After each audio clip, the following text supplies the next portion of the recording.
Hey there. You know what throws me off, Brian? Those little boogery things they put at the end of new ballpoint pens when you're trying to write, and they've got that little, and you forget to take it off. Who crammed this up their nose? Damn it. As you can tell, we're idiots. This is Dream Idiots. My name is Morris. That's Brian. And each week we take turns telling each other stories from history, from current events, from our own sordid personal lives. Brian, where can the good folks find us? As always, you can check us out at dreamidiots.com. We're on every single podcast platform there is. So if you can hear the sound of my voice, the dulcet tones, please like and share and subscribe our stuff. We are under Dream Idiots on all the platforms. Any of our episodes that are true crime related, we're going to start re-releasing those just under the name Crime Idiots. But all that's going to live at the dreamidiots.com website. And there's also Facebook and Instagram, Dream Idiots Podcast. Drop us a line if you want with a story idea or curse word of the week. That email address is dreamidiotspodcast@gmail. And thanks, as always, for tagging along and listening to our silliness. Crime Idiots. It's like Dream Idiots, but with crime. Anyway, But grittier. um, but grittier. Brian, you get to go first well, you go first. You get to go this week, and I'll supply the curse word of the week at the end of the episode. What do you got for us this week? All right. Well, tell me if raise your hand at any point in time if this story rings a bell. It's possible this is a story you may have at least heard of because it's related to where you live, and it's possible this has come across your radar screen before. Not yet. Not yet. Don't raise your Oh, hand okay. All right. yet. So, Captain Lee Hall had fought bravely during World War II. He was a decorated pilot, and like many other combat pilots of his day, when his service was done, he came back to the States and became a commercial airline pilot.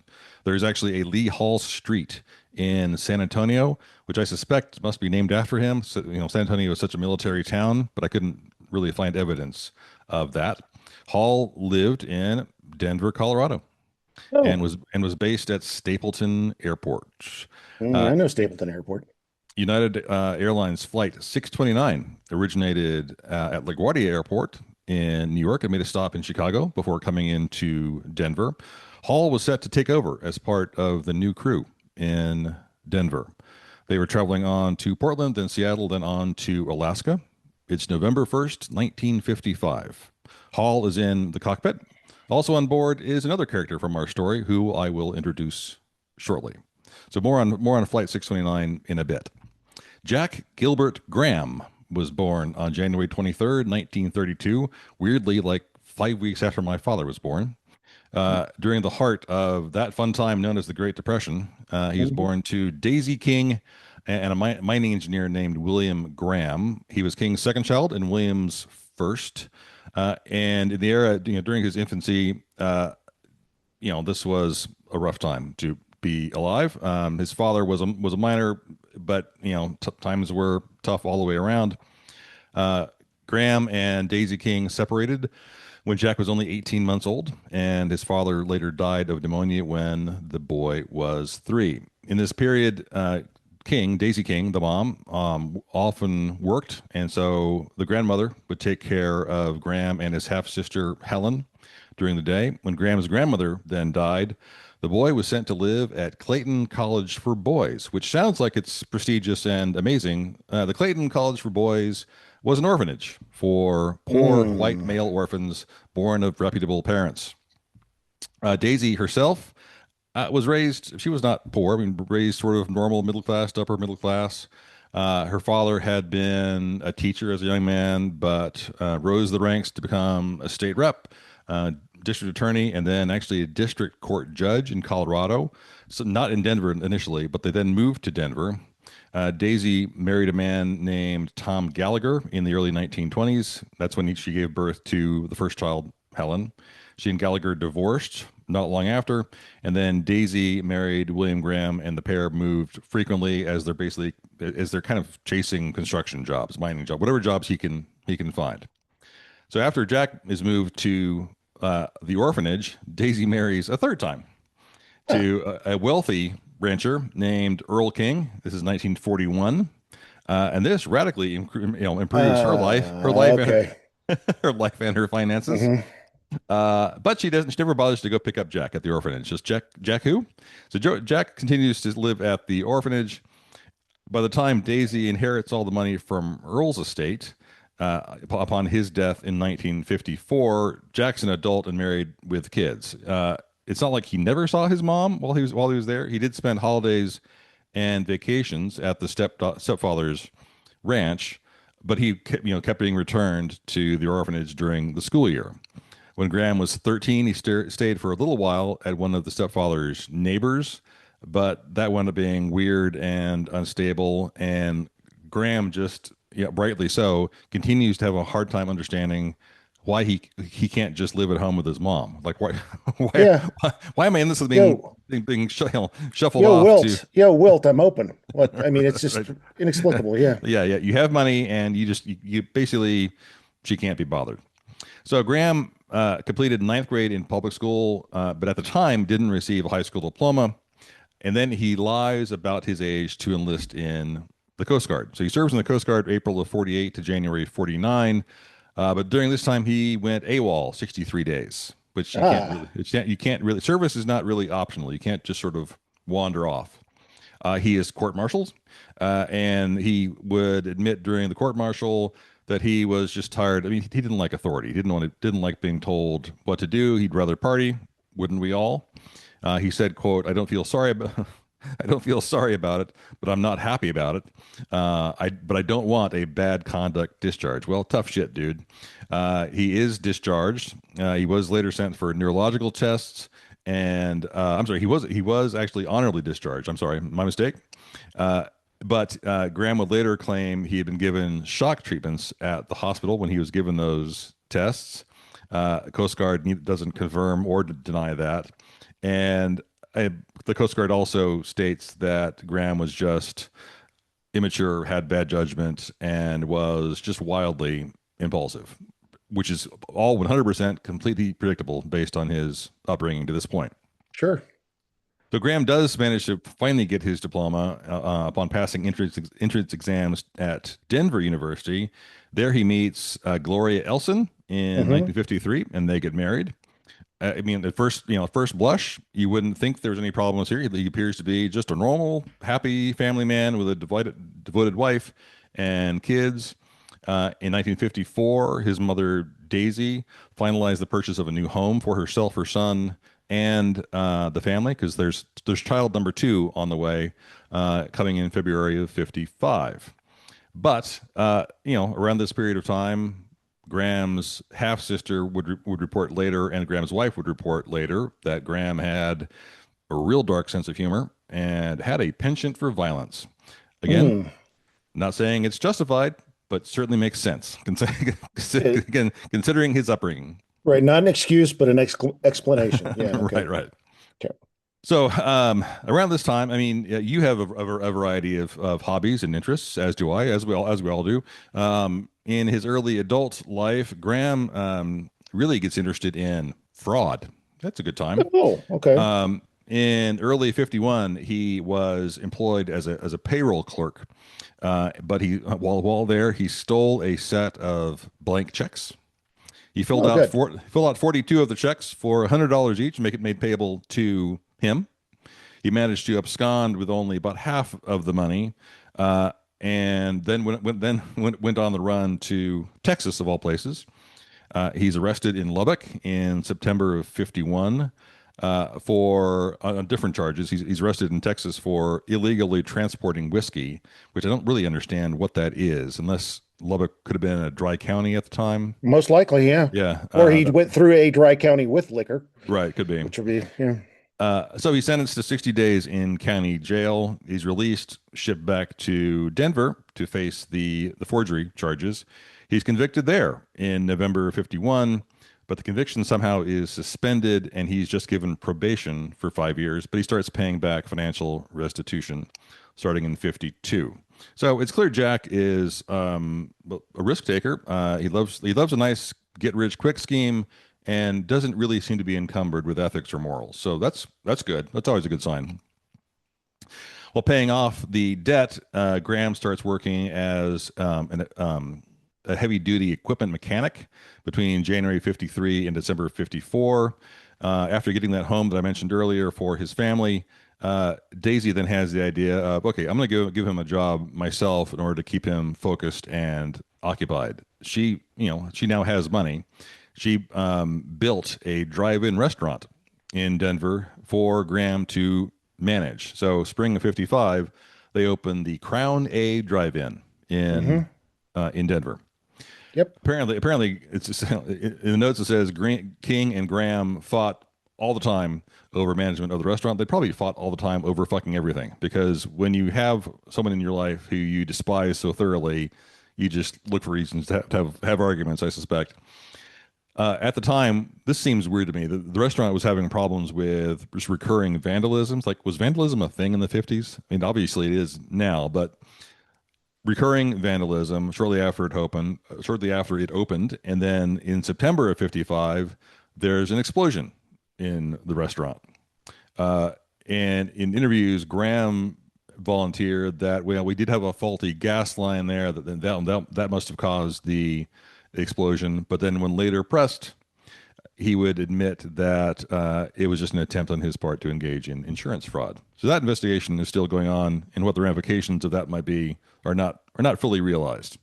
There's Around always a this, restaurant in every town that burns down every few years, isn't there? yes, Mysterious kitchen fire that I can think of at least one in San Antonio, one oh, in I can Houston. I It's can think yeah. of I can think of a few. It's like, huh, a restaurant you've never heard of and certainly never been to. Like, huh, not suspicious at all.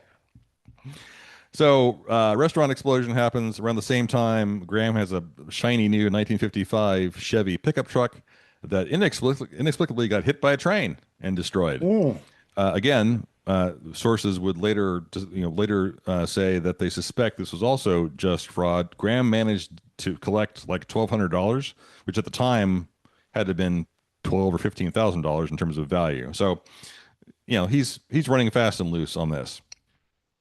On November 1st, Daisy is scheduled to hop on a flight to see Graham's half sister. She has moved to Alaska. He packs his mother and wife and children in the car to drop Daisy off at the airport. Jack pulls up, drops them off at the terminal, pulls around to park, grabs the suitcase, and then joins his family at the terminal. In the evening of November 1st, Daisy King, Captain Lee Hall, and 42 others are on flight 629 as it pulls away from the gate about 10 minutes later than it had been scheduled to do so. It takes off flying to the north and starts banking to the west. 11 minutes after takeoff, air traffic controllers lose contact with the plane. They would later say that they saw one bright light to the north northwest, then two, then a larger bright light as the dots reached the horizon. Beet farmers near Longmont, Colorado, would hear an explosion and then watch trails of debris and fire and bodies crash down into their fields. Jesus Uh, Christ. the plane had been completely torn apart, and all 44 people on board were dead. Investigation then ensues, obviously. Gloria Graham, the wife, would later reveal that Jack had been working on a gift that he was sending with his mother to give to the sister's family. And he had told her that he was working on an artistic toolkit, whatever the hell that's supposed to be. But on later questioning, Jack does admit that he had built and planted a time bomb that Hmm. tore apart United Airlines Flight 629 and had placed it in his mother's suitcase. The bomb was made out of 25 sticks of dynamite, had Good God. two primer caps, a timer, and one 6-volt battery. All things he bought just around town in some various supply stores in October. He had had some experience with using dynamite before, and had half jokingly at one point he'd used it when he had been in the Navy, and had jokingly made some comment about using dynamite to blow off a stuck bolt on something. So without anyone the wiser, Jack built this bomb while his mom is arranging final trip details, placed it in her suitcase with his wife and children in tow to see her off. They drive to the airport, drop them off at the terminal. He pulls around and parks. while in the parking garage. Or it wouldn't even been a garage at that point. It would have been a flat open parking Probably lot. not. Yeah. He hops in, in the back, opens the suitcase, sets the timer on the bomb for a certain time when he thinks it's going to go off, like 20 or 22 minutes after takeoff. Closes the suitcase, carries the suitcase to the terminal. The bomb is now packed away. Jack proceeds to purchase, and I remember seeing these machines, purchased several travel insurance, life insurance Hmm. policies. I remember them Uh, too as a kid. Yeah. you could just plug it, you could put it in. I have no idea how much they cost, but you could just buy them from a vending machine. They're very very widely available. And according to FBI reports on this story, there were three policies that he bought. A one policy for $37,500 on Daisy King's life, naming Graham as the beneficiary, and two other smaller policies on King with the sister and daughter as beneficiaries. So it's basically these insurance policies that tipped off authorities. They, Sure. because this was a holiday weekend. There were several policies that had been purchased, but it was impossible to sort of track down those Hmm. details immediately. So Did he they were claim property loss for his artistic tools that were lost? right, I'm sure. Okay. Uh, but so when he's questioned, he does come clean fairly quickly. But he did, at first he couldn't quite explain why he'd done that, or why he had mailed the copies of the insurance policy to himself and mailed one to his sister as well. Once again, he's just using insurance fraud now to get back at this lifelong, justifiable on some level grudge with his mother. But again, way, Not way, not to the way over point the of top. murdering 44 people. Right, exactly. As again, the investigation continues. So some details on the actual crash itself. The flight 629 takes off at 6:52 p.m. 11 minutes later, 39 passengers and five crew are dead. A tremendous explosion occurred in what they figured out later. The suitcase is down below. Explosion occurs in the cargo department of the plane.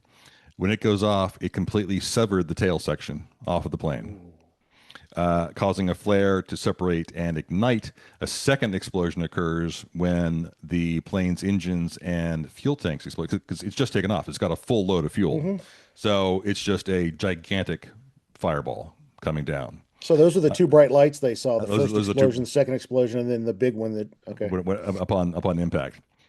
As part of their investigation after the fact, a neighbor reported that Graham turned white and was physically sick when he heard that the plane had departed, and his first reaction to hearing that the plane had crashed was to utter simply, "That's it." Uh, I don't understand. What was his plan? Was he planning to kill people or just his mother? it was just his mother. He hated this woman so much and wanted to profit off of her death. He said Okay, later, gotcha. as part of his confession to an FBI agent, he said, "quote I watched her go off for the last time. I felt happier than I've ever felt in my life." Unquote. His only regret was that the 10-minute delay caused by the plane's departure meant that it exploded shortly after takeoff and only at about 4,000 feet. So they were able to collect all of the debris. If it had been in the air for 22 minutes, it would have been at 25,000 feet. It would have been over the Rocky Mountains. Right. But he still So would have murdered everybody. well, yeah, but right, Okay. it's not really a regret. It's not. I mean, it's clear this man is a complete fucking sociopath. He doesn't give a shit that all these people are dead. He's As something. right. Also, in the same interview with that same agent, he said, "quote The number of people to be killed made no difference to me. Ooh, It could have been 1,000. When their time comes, there's nothing they can do about it." Jesus And Christ. what basically pointed authorities in his direction was because his story and his wife's story just didn't mesh, Yeah. and so it was clear that he was on the hook for it. So he tries to claim that he's insane. He's arraigned on December 9th, 1955. He does deftly transfer all of his property into his wife's name, and then says he's broke, so he can get court-appointed representation. And initially, he pleads not guilty by reason of insanity. He's then submitted to a series of neurological, psychological tests. And one psychiatrist said, claiming his quote patchy amnesia, intermittent disorientation, and absurd as well correct answers to simple arithmetic problems were all simulated to make him appear to be crazy. So they would ask him, "What's 3 plus 3?" And he go, "33." He was just again just trying to come off as being crazy. Uh, by all accounts, he's a model prisoner. Has friends among the guards, friends among the other prisoners. February 10th of 56, he tries to commit suicide. Not really. He twists socks around his neck, but this is again just a ploy to convince folks that he's insane. Mm. It do- you know And it do- they were ankle socks, so right didn't really didn't work as well as he had hoped. And so he finally he does drop his insanity plea Mhm. on February 24th of 56, and his trial commences in on April 16th, 1956. His trial, for some reason, I'm not quite sure why this would be the case. His trial set the all-time record for the number of jurors examined for a criminal trial. They had to examine 231 jurors just for bias in order to find 12 that were agreed upon and suitable to sit for the trial. It's a 15-day trial. Witnesses testified to the purchase of the dynamite and other bomb-making materials, made it clear that 25 sticks of dynamite was more than enough to get the job done because defense tried to say something else happened to cause this explosion. This dynamite Mhm. was not sufficient. And then all of Graham's past behavior, past actions, past criminal behavior is all brought up and submitted to scrutiny. But of course, the most damning thing is he fucking admitted to it. Yeah. So that's pretty damning in and of itself. During the trial, it's also revealed that he had tried to get a job doing some work for an electric company and had offered to work cheaply because he wanted to learn about electricity and was trying to figure out timing devices and battery life and those types of things. Dumbass. There was a huge reconstruction of the disaster. Basically all the mess, all the debris that came down. They took over a hangar at Stapleton Airfield and laid out all the pieces in order Mhm. to reconstruct all of this. So it was one of the largest reconstructions in history to that date. The case goes to the jury, and they find him guilty of one count of first-degree murder for his wife. There wasn't crimes. There were not. The statutes weren't set up at the time where he could really be charged for For his all murder, 40 for his wife or his mother? For his for mother? his mother. Did I say Okay, wife? yeah, okay. His Yeah, you said mother. wife. Yeah. Okay, his But mother. they figured out that there was no real logistical way to charge him for all the other deaths because those statutes. This is the first time someone uses a plane to commit this type of act. This is the first type of terroristic type of attack on a plane to kill innocent people.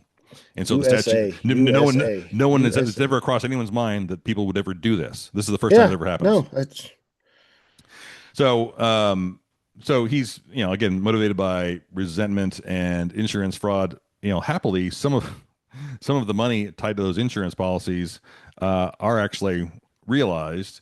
It's clearly his wife is completely innocent and sympathetic. She does actually get a partial payoff of $10,000 from that insurance policy, wow. um, which is worth about 100 grand today. So that's sort of strangely ironic, and another sort of weird distinction. This case was the second case ever and the first case in Colorado to be televised. The first case was in Oh, December of '55 in Waco, Texas, but this was the second case. They didn't broadcast it live, but they actually recorded footage of it and aired it on TV.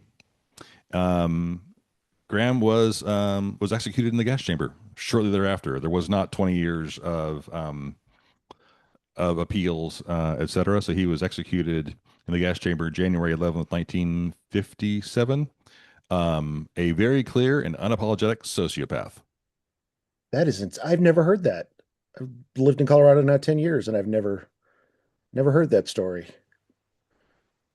I've been, That been is, saving that. I'd actually sort of forgot about the story, and I was diving into my files. Oh yeah, I need to go back to this story. I was saving that until I knew you were going to get on a plane soon, Morris. Just think how it would have gone during the voir dire if the attorney had asked, So, do any of you here like explosions? Really big explosions. Um, Well, so the also, first, also, I mean, also imagine if, I mean, if the flight had been delayed for 30 minutes, the bomb goes off and the plane's on the ground. yeah, Like, more people could have died. right, 25 dynamite sticks. Wow. wrapped up as a Christmas gift. He's See, I cray thought cray. you were go I thought this was going a totally different direction when you said his stepfather's name was King. I started thinking of the King Ranch, Hmm.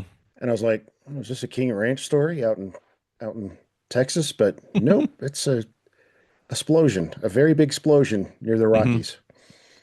So it was the first televised trial in Colorado and the first terroristic act on a commercial airliner. Hmm. That's crazy. And there actually was on the 70th anniversary in October, November of 2025. There actually was sort of a ceremony honoring the all the innocent folks that died. I think there actually is a small memorial out there now somewhere I'll that have to just look. that just has a list of names. So there were a number of other very very small children on this plane. Like, oh my God, like seriously. I mean, Yeah, they there are people in my life that I'm very, very angry with, and who I would not feel bad if something bad happened to them. But I'm not going to go out of my way to hurt someone, and I'm really not going no to go out of my like, single car accident, for lonely road. That's how those folks need to. right. You just killed dozens of people because you're a dick. Okay. Because that part of Denver was called Stapleton for a long time because they built the new airport out Uh, east like of town. right near downtown, right? Like just It's slightly east of downtown. slightly north, east and south of downtown. Yeah, Okay. and it's a really cool area now, but they don't call it Stapleton anymore because it turns out Stapleton was an asshole. If you recall Oh, one of my stories that he oh, that's was right. a Yeah. very committed to the KKK. Huh. So Good times. it's now called Central Park. That area is known as Central Park. Okay. Yeah, so next time I'm up there, and I'm up there every now and then, I'll have to go see if there's a memorial out there somewhere and try to find it. That'd be cool. Yeah. And I'll have to look up the restaurant because I've got a book called The Lost Restaurants of Denver, and it's a Hmm. history of Denver cuisine. I'll have to see if Crown 1A, is that what you call it? Crown A drive-in. Crown A. I'll have to see if it's in that Just a book. drive-through, Yeah, right? that is nutty. Crackpot. Yeah, and again, yeah, Morris will be flying soon. Maybe you can think about this. Maybe you can listen to this episode while he's on Sorry, his plane. I hadn't No, thought it's thought that okay. through. It's okay. Um, I'm off in my own little world most of the time. Speaking of own little worlds, are we ready for curse word of the week? Go for it. This comes in from a listener. Rick got this, and he got it off of Reels. So I'm not sure who to credit for this, but the word, Brian, is Dick Mageddon. Dick Have, Mageddon. have we done this one before? I don't think we have. No. Okay, it's a Uh, uh, noun, uh-huh. and it occurs when a painfully mediocre man causes absolute chaos with the supreme confidence of someone who just solved world hunger. Knows nothing, explains nothing, and somehow every problem started in the room right when he said, "Trust me, I've got this." Hmm. I don't know who we can apply that to, but I think that Pete we Higgs. are in. I can think of a dozen. Yes, it's almost yes, it's uh, a very appropriate. Just someone who, on a smaller scale, it's like the one person that walks into a store and there are four people there working, and Hmm. somehow they end up taking up everybody's time while Hmm. other people are just because they have some insane request. But this is a much bigger level of Dick Mageddon, our curse word of the week here on Yeah, Dream very cool. Idiots. I like it. Thanks to listener Rick for that suggestion. Nice. All right.